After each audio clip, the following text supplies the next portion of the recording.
izin Ambon melaporkan Bandung 1 terjadi orang mencurigakan membawa senpi dan tidak punya identitas jelas. Sudah diamankan oleh personil Gatur dan juga Pas Pampres. Mohon izin Ambon, izin bantuannya Ambon.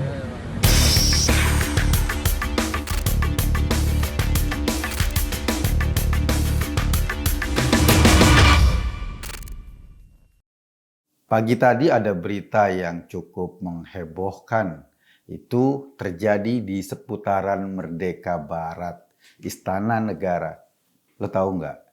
Jadi pagi-pagi sekitar jam 7, polisi sedang mengatur lalu lintas dan para pas pampres juga seperti biasa bertugas untuk melihat keamanan istana. Tiba-tiba ada sosok perempuan. Dia pakai jilbab panjang warna biru, pakai cadar, kucuk, merapat ke istana, datang dari arah Harmoni, lalu nodongin senjata jenis FN. Yang ditodongnya adalah pas pampres yang udah biasa sama hal-hal kayak gituan. Gak lama ya kebekuk perempuan itu. Sekarang katanya perempuan berusia 25 tahun yang di dompetnya cuma ada kitab suci dan nggak ada identitas lagi diperiksa sama Densus 88. Kita nggak tahu latar belakangnya, apakah dia adalah salah satu orang dari jaringan teroris, apakah dia cuma sendirian iseng mau bercanda sama pas pampres, atau dia lagi frustasi berantem sama lakinya, atau dia lagi frustasi lakinya pergi entah kemana dan kemudian membayangkan lakinya adalah seorang pas pampres yang bertugas di istana mau datengin lakinya. Kita nggak tahu latar belakangnya sampai nanti informasi clear dari polisi. Tetapi kalau kita lihat dari tampilan, kalau kita lihat dari laganya, orang bisa menduga-duga mungkin perempuan yang namanya kita nggak tahu dan berusia 25 tahun itu adalah orang yang kayaknya pingin melakukan sesuatu di istana. Sesuatu itu barangkali berkenaan dengan keyakinannya, barangkali berkenaan dengan semangatnya untuk berjuang atas nama keyakinan, atas nama agama, atau atas nama apapun. Emang sih, di Indonesia ini, kalau kita lihat 10 tahun belakangan, tren perempuan yang melakukan aksi nekat atas nama agama, bahkan berbau-bau terorisme itu terus meningkat. Sebelum tahun 2014, nggak banyak perempuan yang terlibat terorisme. Setelah itu, trennya meningkat bahkan 10 kali lipat. Lo inget nggak ketika ada orang, anak perempuan, masuk ke Mabes Polri, lalu nembak-nembakin polisi, namanya Zakia Aini waktu itu kalau nggak salah. Dia nembak-nembakin polisi dan kemudian ya di kantor polisi ya gampang. Akhirnya dia tewas, mati tertembak oleh polisi. Atau lo ingat nama Dian Yuliani? Dia adalah perempuan yang mau menjadikan dirinya sebagai peledak bom bunuh diri dan targetnya adalah istana. Atau ingat ada nama perempuan bahkan menyertakan anak-anaknya sekaligus yang melakukan bom bunuh diri di Surabaya. Tren perempuan-perempuan yang terobsesi untuk cepat-cepat meninggalkan dunia karena doktrin tidak jelas dari gerombolan-gerombolan teroris ini di Indonesia makin lama makin meningkat. Kenapa? Mungkin kita bisa lacak dari luar. Sebelumnya, gerombolan-gerombolan kayak Al-Qaeda atau kelompok-kelompok teroris hanya meyakini bahwa jihad dalam persepsi mereka hanya bisa dilakukan oleh laki-laki. Yang perempuan itu cuma mendukung dari belakang, mungkin menjadi istri yang baik, mungkin mendukung logistik dan lain-lain. Tetapi sejak 2017 ke sini atau 2016 ke sini, ketika ISIS melulu kalah di berbagai medan pertempuran di Suriah, ada semacam fatwa bahwa perempuan juga punya kewajiban untuk tampil di medan-medan perang menurut mereka. Dari doktrin itulah kemudian akhirnya menyebar ke seluruh dunia dan perempuan-perempuan diajak untuk ikut jadi goblok sama seperti laki-laki kaum teroris itu. Mereka menyumbangkan dirinya, melakukan kekerasan, meledakkan dirinya dan berbagai hal yang membuat kekacauan dalam masyarakat. Gue nggak tahu kasus kejadian tadi di Istana Negara.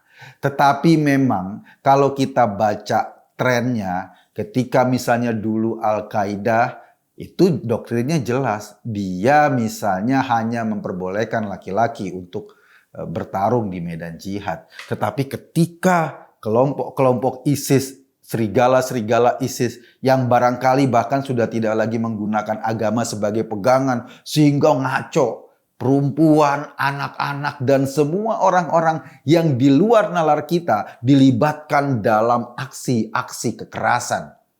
Korban di Surabaya misalnya, ngajak anaknya loh ikut meledakkan. Nah, ada teroris yang memang terorganisir. Itu dulu kelompok-kelompok Al-Qaeda, JAT, JAD, itu mereka bagian dari sel-sel yang terus-menerus berkomunikasi. Sejak ada revisi Undang-Undang Teroris, Densus 88 pada akhirnya bisa mengantisipasi mereka. Kalau dulu ya, teroris terjadi dulu, korban dulu, baru bisa ditangkap dengan undang-undang yang lama. Dengan undang-undang yang baru, boro-boro mereka mau bikin aksi, baru merencanakan, atau mereka ada dalam bagian organisasi teror, mereka sudah bisa diamankan. Alhamdulillah, selama beberapa tahun belakangan aksi-aksi teror nggak seperti kemarin-kemarin. Kenapa? Karena Densus sudah mengantisipasi duluan. Nah, yang tumbuh sekarang adalah kelompok-kelompok atau orang-orang personal yang barangkali termakan dari doktrin. Mereka ikut pengajian digital lewat media sosial, lewat YouTube, lewat TikTok. Gue nggak tahu sambil joget atau enggak. Tetapi akhirnya pelajaran-pelajaran seperti itu meracuni diri mereka dan kemudian mereka bertindak sendiri-sendiri. Kasus kemarin di Mabes Polri yang dilakukan oleh Zakiyah Aini itu kan dia lone wolf istilahnya. Kita nggak tahu, sekali lagi kita nggak tahu apa yang terjadi pada perempuan usia 25 tahun di Istana Presiden tadi pagi. Tetapi kalau kita lihat dalam konteks ini, mungkin aja orang-orang yang seperti ini juga terpapar oleh pengajian-pengajian sesat di medsos sehingga kemudian mereka mau menyediakan diri dalam tindakan yang sia-sia. Kalau gue memperhatikan biasanya nih orang-orang yang frustasi. Kan perempuan-perempuan itu kan ya gampang sekali merasa hidupnya tidak berguna. Ketika dia disakiti oleh pasangannya, ketika himpitan ekonomi sedemikian keras menghimpitnya, ketika kehidupan tidak mengapresiasi dia dengan baik, atau ketika lingkungan memojokkan dia dalam posisi yang tidak bisa keluar dalam posisi yang terjepit, akibatnya dia mencari saluran-saluran untuk membebaskan dirinya, dan saluran paling instan sehingga dia merasa bebas, merasa punya arti hidupnya, itu didapatkan dari doktrin-doktrin gak jelas gerombolan-gerombolan ini. Sehingga banyak perempuan-perempuan frustasi kemudian ikut doktrin-doktrin mereka dan akhirnya melakukan tindakan yang sia-sia. Kebanyakan perempuan-perempuan ini sebetulnya nggak sendiri. Dia dipengaruhi oleh lingkungan atau keluarga, terutama dari ayahnya misalnya. Yang kedua, kalau dia belum menikah, dia dipengaruhi oleh ayahnya, dipengaruhi oleh keluarganya, misalnya kakaknya atau ibunya. Ketika dia sudah menikah, dia dipengaruhi oleh suaminya atau lingkungan suaminya. Nah, mungkin bisa dilacak kira-kira orang-orang ini seperti apa, siapa pasangannya, sehingga kita bisa mengurai benang kusut yang menyebabkan orang-orang frustasi ini melakukan tindakan-tindakan yang secara kasat mata nggak mungkin lah. Lo bayangin pas pampres yang terlatih, istana yang terjaga dengan baik, didatangin oleh satu orang kucuk bawa satu pistol. Sama seperti Zakia ini kemarin, lo datang ke Mabes Polri, kemudian nembak-nembakin polisi. Ya polisi kan terlatih. Sebentar juga lewat. Gua nggak tahu makna apa yang mereka ingin cari dari tindakan seperti itu. Kita nggak pernah tahu. Tetapi yang kita tahu bahwa kesia-siaan. Mereka mungkin tumbuh dengan perasaan sia-sia. Lalu mencari pegangan agar hidupnya punya arti. Ternyata pegangannya salah. Akhirnya melakukan kesia-siaan lebih dalam lagi, lebih dalam lagi, lebih dalam lagi. Dan di Indonesia, kelompok-kelompok ini memang rentan. Para serigala memanfaatkan kelemahan mereka, kelemahan psikologi mereka, keterhimpitan mereka, mungkin rasa sakitnya dengan kehidupan. Akhirnya mereka dijadikan robot, dijadikan alat, atau dijadikan tameng untuk melakukan kekerasan. Ini pukulan bagi kita. Ini adalah hal yang paling menyedihkan buat kehidupan. Perempuan-perempuan yang mestinya mengusung semangat kasih sayang, yang mestinya mengusung semangat perdamaian, yang mestinya anti kekerasan karena secara alamiah mereka adalah orang-orang yang menebarkan kasih sayang, tiba-tiba diubah menjadi monster. Menyeramkan. Bersyukurlah kita yang barangkali tidak terjebak dalam dunia seperti itu. Tetapi dengan adanya media sosial, dengan adanya informasi yang meruah, doktrin-doktrin tidak jelas seperti ini, itu merembes kemana-mana. Kita penting untuk menjaga keluarga kita, menjaga anak-anak kita, menjaga adik-adik kita, atau menjaga lingkungan kita, agar jangan sampai disusupi oleh doktrin-doktrin seperti ini. Itu amat sangat mengerikan karena seorang perempuan bisa berubah menjadi zombie dan merenggut nyawa banyak orang. Sekali lagi kita nggak tahu apa motif perempuan di Istana Merdeka tadi pagi. Apakah motifnya terorisme? Apakah motifnya sekedar ngeledek pas pampres? Apakah motifnya sekedar main kucing-kucingan? Atau motifnya polkadot? Kita nggak tahu.